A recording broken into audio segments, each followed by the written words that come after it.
What's up, world? It's your boy KP. And Mike the Expert. You now tune into the Two Player Sports Podcast. Of course, the Two Player Sports Podcast gives you all of the pertinent information that you need to know when it comes to the NBA, the NFL, Major League Baseball. If it's a sport, we got you covered. So what we've been doing on the channel here is going through a preview of all of the teams in the NBA, kind of giving you our thoughts and opinions, as well as kind of recapping what they did last year. With that being said, Mike the Expert, what team we jumping into this week? This week, we're going to start with the Boston Celtics. We're going to get on them a little bit. That's what's up. So when we talk about the Boston Celtics, of course, we got to start with what happened last year before we can start telling you or giving our projections for this year. So, Mike, we know they finished 57-25 in second place. Kind of what was the big picture of what you were seeing from the Celtics last year? Well, the Celtics last year, the biggest thing is their defense. They played real good defense. They had Marcus Smart, Defensive Player of the Year. And I think that's what took them over. They had good offensive players, Tatum, Jaylen Brown. They didn't really play Brogdon too much, but they had a real good, solid team, and they had a bench. So that's what really pulled them over from last year was their defense. They had some good offensive players. They did get a lot of turnovers. Their main guys, especially Jaylen Brown, he got a lot of turnovers, but their defense is what pulled them out. I agree with that. They finished third in defense. Obviously, that helped them finish in second place. Excuse me. That helped them finish in second place. And like you said, Marcus Smart was a big piece of what they were doing, winning Defensive Player of the Year. I do think that Brogdon was very underutilized, but he was a strong six-man candidate. I think if I was going to do something different, if I was Coach Joe Mazzulla, I probably would have started thinking about starting Malcolm Brogdon to get the turnovers down. Because I think that's something that's helped them when it comes to Jaylen Brown and Jason Tatum when we talk about the postseason. Bench guys I really like was Al Horford and, of course, Robert Williams, huge contributor, and Grant Williams as well. Yeah. And that's gonna hurt them, though, missing some of those big names, those big defensive players. That'll hurt any team, but that's definitely going to hurt them when your main focus is on offense and you're giving up the defense to get that. I think that's going to kind of set them back a little bit this coming season. Definitely, and I think they had to make some moves, and we'll talk about those moves here in a second, to try to push them over the top to get back to the finals. They were there 2 years ago against Golden State, and had they not turned the ball over, I think they would have won that championship. It was very winnable. But the turnovers were the difference. Yeah. You cannot turn the ball over against Steph Curry and Klay Thompson and Draymond Green. They'll make you pay every time. Yeah, well, one thing that hurt them last season is not only the turnovers, but it's finishing in the clutch. They were a good team the first few quarters, but then when it came clutch time, that's when they really couldn't get it done. I think they were made either like a -8 or -8.5 in the clutch. So they really needed to do something to get over that coming into this new season, because that really hurt them last season. See, y'all see why he's called the expert. He just brought some expert stats for you. He got you. When we talk about finishing the clutch, the first team that we actually covered was the Hawks, and they had a really tough time putting the Hawks out in the playoffs.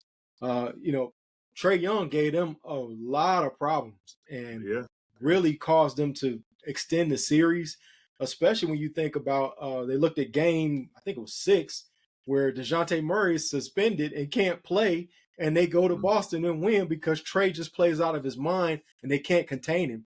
And they also are turning the ball over. So, again, that kind of speaks to what you were saying about the clutch. Most definitely. Those turnovers is really what puts them out of the game. They shouldn't have had such a hard time against the Atlanta Hawks, but they did. Those turnovers caught up to them, not being able to finish in the clutch time. So, yeah, that really got to them. They won because they're the better team. But other than that, they could have given that away to a much better team. Definitely. And we saw that with them not being able to get back to the finals.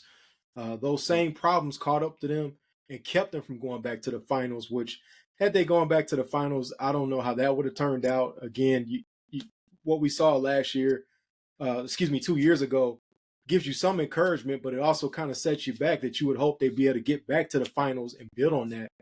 And one of the things that I've seen as we start to transition and start talking about players, their two guys I think are very, very similar and overlap a lot. So when we talk about that, let's start with Jason Tatum, and see what we, what are the numbers telling us with Jason Tatum?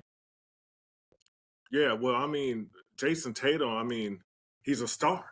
He's a star. I mean, 30 points a game, 8 rebounds, almost a block, gives a steal each game. And I mean, his turnovers 2.9, roughly 3 turnovers, not bad. Um, I would really wish that he, could tone that down a little bit with the turnovers, but it's not bad, but roughly about 3 turnovers a game. Tatum is a star on the team. Now, do I think Tatum is that star that's gonna get them over the hump and make them a championship team? I don't know. Like I said, clutch time, they're kind of iffy. So, we'll see what happens with that. But one of the things I like in looking at Jason Tatum's numbers from last year, shooting 46% from the field, that's really good, especially for a guy that's a forward. It takes a lot of jump shots.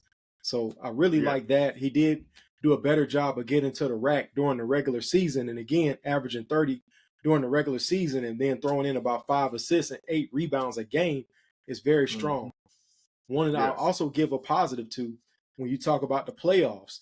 He upped his assist and his rebounds. He went up from 8 to 10 rebounds in the postseason, which is great. The part that does concern me, his 3-point percentage went down. He went from 35% to 32%, and then went from 30 points a game to 27 points a game. What that's telling me is he's working way too hard to get his shots off, and shot selection definitely was a challenge for him in the playoffs. I think he settled for way too many threes in the playoffs instead of getting into the rack and going to the foul line. Yeah, well, in the playoffs, the game slows down. Teams, they pack the paint. So it's a different game in the playoffs. And you can do great in the regular season because everybody's just everywhere. It's just fast paced. But when you get in that playoffs, they slow it down. They pack the paint. You're going against the same team for multiple games. So they're more prepared for your team. They're more prepared for you. So you got to be able to change it up sometimes. You got to be able to, do different things. And even though he's a great player, so he still puts up his points, but he's just not. He just, I don't know. I don't know if he was just ready for that. So we'll see how it goes with the new team. One of the things I would like to see him do and expand his game. We know he can get to the rack. He's a very good 3-point shooter, very, very good free throw shooter. I would like to see him play a little bit more on the box and use his size. I mean, Tatum is a strong 6'8" and a chiseled dude, and I don't really see him utilize his size outside of, obviously in the jump shot and being hard to block. But I would love to see him be on the box, be able to maybe, play with his back to the basket a little bit, a hook shot or even a fadeaway. I think would really help his game out a lot and make things a lot easier for him. And I think by them moving him sometimes to the box, that would also create a little bit more space where you could have Jaylen Brown cut, or maybe the defense collapses on Tatum and now you got a easy 3-pointer out to somebody else. Oh yeah, most definitely. I agree with all that. I agree with all that. He needs to add a little more to his game to kind of help out. So definitely agree. Definitely. So when we start talking about his running mate, Jaylen Brown, what are the numbers are telling you when it comes to Jaylen Brown? Well, I mean, Jaylen Brown, he gets about 3 turnovers a game. Also, he's 26 points, 3 turnovers, 7 rebounds. I mean, Jaylen Brown is a real good player. Was he worth all that money he was getting? I don't know. He's the number one paid player in the league, the highest paid player in the league. I don't know if he's worth all that, but the Celtics really had no choice at this point. They weren't going to get anything better than Jaylen Brown, so they had to go with that. But Jaylen Brown is a real good number two. His game and Tatum's game are, the same. They're alike. So the only thing is, like I said, in the clutch, the turnovers they get in the clutch, I think that hurts them. Jaylen Brown and Tatum both get a lot of, turnovers in the clutch. So, they just have to, worry about that. But those two together, to have those two together, 2 stars like that, is great for the team. They really can do it. They have a team where they can win a championship. I don't have them winning, but they can do it. I would agree with you 100%. I think what we're starting to see is that Jaylen Brown and Jason Tatum are not great ball distributors. They're good shot creators, but not Yeah. necessarily great ball distributors or great initiators of offense. And what we saw is Boston struggle down the stretch because they did not have a point guard to help set the table, or even a point forward to help set the table. I'll give you a guy from the past that I would like to see kind of Jason Tatum and Jaylen Brown add a little bit more to their game, because they really both are small forward / shooting guards. I know that Jaylen plays a shooting guard, but he's 6'7". I would like to see those guys start to look at a guy like Scottie Pippen, who's 6'7", 6'8", guard / forward, more forward than guard, but could distribute the ball and initiate the offense. And did not turn the ball over a lot. Or even on a lesser extent, a guy like Anthony Mason, 6'8", but could distribute the ball and run the offense. And that's kind of what's missing from both of their games. I thought that Jaylen Brown, more than even Jason Tatum, settled for the three way too much. This is a guy that's shooting 50% from the field. Get to the paint, man. Get to the paint. And even I would like to see these guys take a couple more mid-range shots. I know the mid-range is not in vogue right now, but it's a shot that the defense is giving you. Why not take it? Yeah, well, I mean, that's the game now. That's the game now. The three-point shot, taking the outside shot, that's the game now. So that's the way everybody's going. It would suit them better to get some mid-range in there, but, I mean, that's the game. So that's what you're going to expect. Well, real quick, before we move on and keep talking about the numbers, I want to give a special shout out to Boy Retro. We appreciate y'all supporting the podcast and supporting us, holding us down. You can see right here, dope merch. Y'all check out Boy Retro. You can find them on Instagram. You can also go to their website as well. All the information is on the screen as well as linked in the bio. Check out Boy Retro for some dope gear. But getting right back into the show. Boy Retro, holler at me. Where's my gear at? Mike the expert needs some gear. We need to get you an expert line with Boy Retro. We're going to talk about that. We're gonna set that up. There we go. So kind of putting a bow on Jaylen Brown, just kind of looking at what happened. One of the things that gives me pause for cause and a little bit of concern, I am happy that his 3-point percentage at 33% stayed the same in the playoffs. But I looked at his scoring go down. And that's the same thing we saw when we started talking about Jason Tatum. Both guys' scoring went down in the playoffs.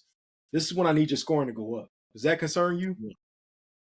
Oh, yeah, most definitely. They're going to have to put up more points now. This year,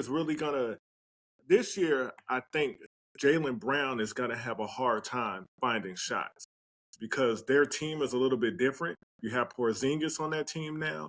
You have Holiday on that team. I think Jaylen Brown, he was averaging 26 points per game during the season. I think his points are going to come down, so he's not going to get as many shots. So, yeah, you would like them to score more, but I think that's actually going to come down for Jaylen. So. I think also what's holding them back, who's the actual Batman of the team and who's the Robin? Mm-hmm. And I think that's the part that's held them back so far. If I could go back to the past and look at a guard-forward duo, one of the best to ever do it. Now, of course, these guys are not in this category. Let me preface it by that. I'm going to say it again for the people in the back. They're not in this category, but you could learn a lot from watching this particular duo. Is Pippen and Jordan. There was a clear differentiation of who was Robin and who was Batman, and that was fine. But it also helped on the defensive end because those guys were both long. They were both a terror on defense. I would love to see those guys get better on defense, but they also played very well off each other. And I don't see that so much with Tatum and Brown. I see more your turn, my turn. Yeah. Yeah, if Jaylen Brown can focus more on defense, still have his offensive game, but now you got Jrue Holiday and Porzingis there, so you're not going to be needed as much. You're still needed to get points, but you don't have to get 28 points a game, 27 points a game, But if you can get around like 23, 24 and play great defense or a lot better defense, he's going to really be able to help the team because they're really going to need it with Williams gone, with Smart gone. They're going to need Jaylen Brown to step up and be that defender because he really can be. They're going to need him to step up with that. So, now, since you brought it up. Oh, go ahead. Go ahead. No, I was going to say, don't get me wrong. Jrue Holiday is a good defender also. So they brought in somebody who can defend. But losing Williams and Marcus Smart, I don't know how you come back from that. Since you brought it up, let's go ahead and talk about the key additions / subtractions. So you had going out, you lost Robert Williams, you lost Grant Williams, you lost Marcus Smart, and Malcolm Brogdon. What you brought back was Kristaps Porzingis. You brought back Jrue Holiday. And those were your two big kind of pieces that you brought back. You re-signed Peyton Mhm. Pritchard, which I think was a smart move. I really like him as a backup point guard. Uh, Yeah. my kind of thing right now is what you said. I think what they did was you lost a defensive player of the year in Marcus Smart. That's a big blow. Mhm. But you're bringing in Jrue Holiday, which is a big get as far as a defender. I think he's Yeah. not that far behind Marcus Smart. Would you agree? Oh yes, yeah. I mean, Drew Holiday is a good defender. I think Marcus Smart. I think he's a ways behind Marcus Smart though, as far as defending. And what I mean by that is they're both real good defenders, but Marcus Smart has this energy with him that you just can't buy that. That's just it's just that energy he brings to it, that hustle, and that's hard to find. So that's what they're gonna be missing. That grit that Marcus Smart brings to the game. So most Right. definitely. You're also missing a floor stretcher in Grant Williams. Now you brought back a floor stretcher in Porzingis, who's a guy that consistently for his career shot in the high 30s, almost 40% from three, which is very good. And as a shot blocker, my question with him is though, can he stay healthy? I think that's the kind Yeah. of problem right there. Yeah, yeah, most definitely. Can he stay healthy? Now, I think one of the main things that Porzingis is going to be able to help the Celtics with is when we were talking about those clutch minutes, those clutch points. And I think they brought Porzingis in to really help with that. Of course, he's going to add more points to the team over the game. But when it comes down to clutch time, I think Porzingis can really, really help them with that. Help spread the floor because he is a big guy that can shoot the three, but he also can score on the inside. He's going to spread the floor. Those guys are going to be open. It's going to be a lot easier for them to get those clutch points at the end of the game. Definitely. One of the things I think that they did add by bringing in Porzingis and Drew Holiday, now all five guys, when you're talking about having Drew Holiday, Brown, Tatum, Porzingis, and potentially Al Horford all on the floor at the same time, everybody's a scoring threat. You can't leave Hmm. Al Horford open. He can hit the open three or open jump shot. You can't leave Drew Yeah. open. He can hit the open jump shot. So now your Hmm. pick and roll or pick and pop is far more dangerous because we know that Marcus Smart is not a shooter. Would you agree? Yeah. Oh yeah, yeah. Marcus Smart. I mean, Marcus Smart can knock some down, but he's not like a shooter like that. So yeah, this is really going to help them a lot. Yes. And what gives me a little bit of concern though is now you are forced to play with Porzingis and Al Horford. Depending on your Yeah. matchup, you might have some problems because these guys cannot guard on the perimeter like that. Exactly. Exactly. No, they can't. Another thing that's going to really hurt them is their bench. Their bench got weaker. They're top heavy. Their bench is a lot weaker. I mean, when one of your best players coming off the bench is Luke Cornett. You're kind of Yeah, in trouble a little bit. The GM, they're gonna have to do a little bit. I think during the season they're gonna try to mix it up a little bit. They do have some picks left. They have like two first rounders left. They got about what 8 or 9 second rounders that they can play with. They have an exception that they can use. So they got a little bit of money there, a few things that they can do to try to get more players on their team to kind of fill out their bench, kind of as the season goes, they'll be able to see what their bench is giving them, what they need, and be able to pull some players out, get some players in because they're really going to need that help. definitely, especially with you losing Robert Williams. I think that's a huge defensive loss for them. You're talking about a guy that can guard on the perimeter and guard in the paint, and a guy that was a great shot blocker for you. And anytime he was off the floor, you noticed. And when he was on the floor, you noticed, and a huge threat in the lob area that I think you're going to Yeah. have to replace. So far, Brad Stevens has done well as a GM. I was a little bit questionable because I really thought, Mhm. how are you going to replace Danny Ainge? But he's done very well, I would say. I have to give him a good grade. What about you? Yeah, yeah. I mean, he's done well. I think getting Porzingis, getting Drew Holiday on there. I mean, those were good pickups. I think it's really going to help them. I'll see as time goes on how they fill out their bench because that's going to be critical to them being able to win in the playoffs. They're gonna need that bench. They're gonna need people to be able to come in and fill it up. So we'll see what happens. When we talk about their acquisitions in the offseason, I think Holiday is the biggest one. I think Mhm. Joe Mazzulla is now breathing a big sigh of relief because he actually has a point guard now and a Yeah, guy yeah, that most definitely. comes in with the ring, comes in with a lot of Mhm. experience. and clearly has even played USA basketball and done well there, where he can actually kind of lead Brown and Tatum to a certain extent from a maturity standpoint. What are the numbers telling you? What are you seeing now with Jrue being in the mix? Oh man, I mean, with Jrue being in the mix, like you said, they got a point guard.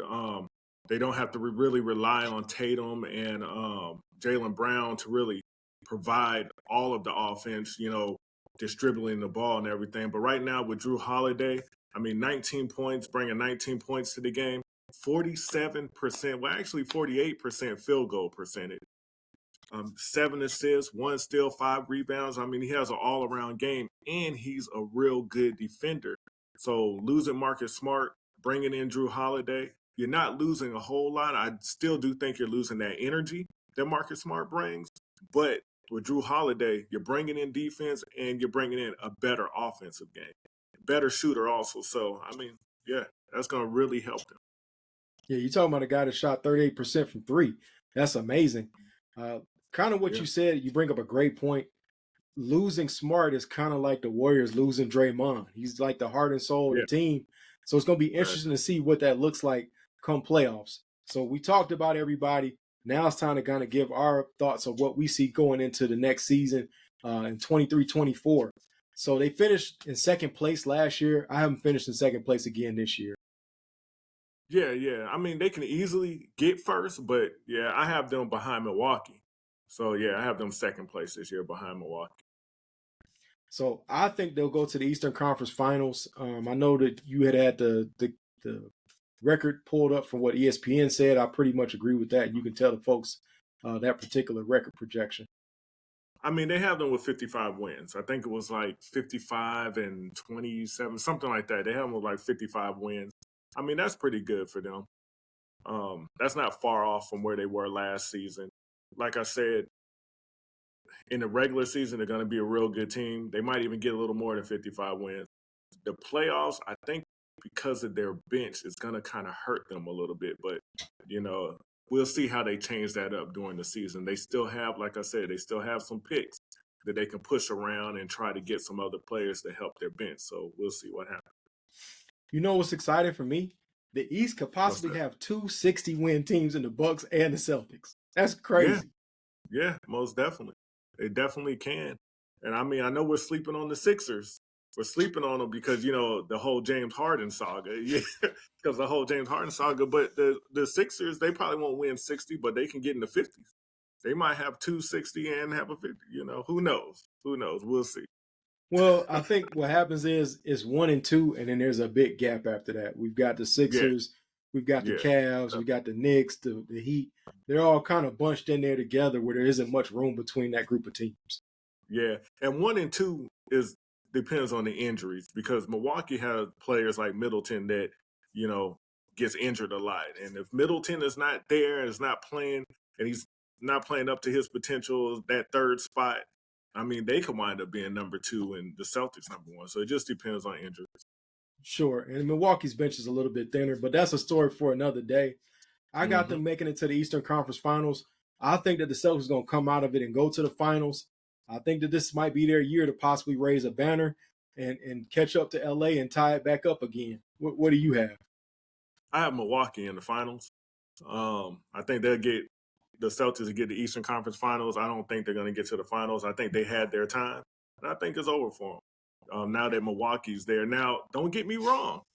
If Milwaukee, because they're a little older, if they get injured, then the Celtics, they're the next best team. They're going to get to the finals. But right now, I have Milwaukee. Milwaukee has the best player out of the two teams, so I'm going with Milwaukee on that. Definitely. Well, y'all hold us accountable. We want to hear from you guys. Like, share, subscribe, comment. Tell us what you think. Do you agree with me that the Celtics are going to go to the finals, or do you agree with Mike, the expert, and he has them basically making it to the Eastern Conference Finals? Let us know what you think. We want to hear from you guys. We appreciate all the support and all the love. Mike, where can they find us at? Oh, man, like I said before, you can find us everywhere on all social media platforms. You can find us on Instagram, Facebook. You can find us on Twitter. You can look us up on YouTube. Google us. You can find us, the Two Player Podcast, Sports Podcast. You can find us everywhere. Just look it up. We got you. Well, join us for the next one when we're going to talk about the West, the Wild, Wild West, and we're going to start with the Dallas Mavericks. Check us out in the next episode, Two Player Sports Podcast. We appreciate the love.